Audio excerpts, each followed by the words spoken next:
Bonjour à toutes et à tous. Je vous parle aujourd'hui depuis l'hémicycle de l'Assemblée nationale, cet hémicycle que je m'apprête à quitter pour quelques jours avant d'y revenir le 3 janvier prochain pour discuter d'un enjeu fondamental, le pass vaccinal et la nécessité de convaincre encore et toujours de la vaccination. Je voulais m'adresser à vous, vous dire tout simplement quelques mots parce que je sais que cette année 2021 a été encore une année éprouvante. Je veux d'abord dire merci. Merci aux soignants qui ont continué à porter à bout de bras notre hôpital public. Merci aussi à toutes celles et ceux qui se sont mobilisés en médecine de ville, médecins, pharmaciens, sages-femmes, kinés, qui ont permis de relever ce pari incroyable de la vaccination. Souvenez-vous, en janvier de l'année dernière, 65% des Français nous disaient qu'ils ne voulaient pas se faire vacciner. Aujourd'hui, 80% des Français ont reçu au moins une première dose. Le pari de la vaccination est en passe d'être gagné. C'est le seul levier pour nous permettre de sortir de cette crise sanitaire.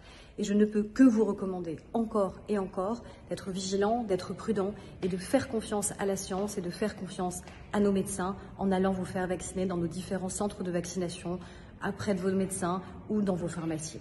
Je veux aussi dire merci à celles et ceux qui ont permis à notre pays de tenir et même de sortir renforcé de la crise. C'est ça qui est formidable. Aujourd'hui, dans notre pays, nous avons un nombre record d'apprentis.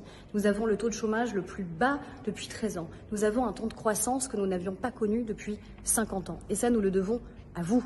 Nous le devons aux Français, nous le devons aux chefs d'entreprise, artisans, commerçants, TPE, PME, qui ont continué à croire en notre pays, qui ont continué à se donner les moyens, tout simplement, à nous donner les moyens de réussir à relancer notre pays et notre économie. Le quoi qu'il en coûte, ça n'est pas cramer la caisse, comme parfois certains le disent, c'est au contraire se donner les moyens de sortir renforcés. Je veux dire merci aussi à nos agriculteurs, singulièrement dans notre territoire, qui ont continué à se mobiliser. Dire merci aussi à ce qui fait l'identité même de notre pays, l'émancipation. L'émancipation par le savoir, par l'éducation, par la culture.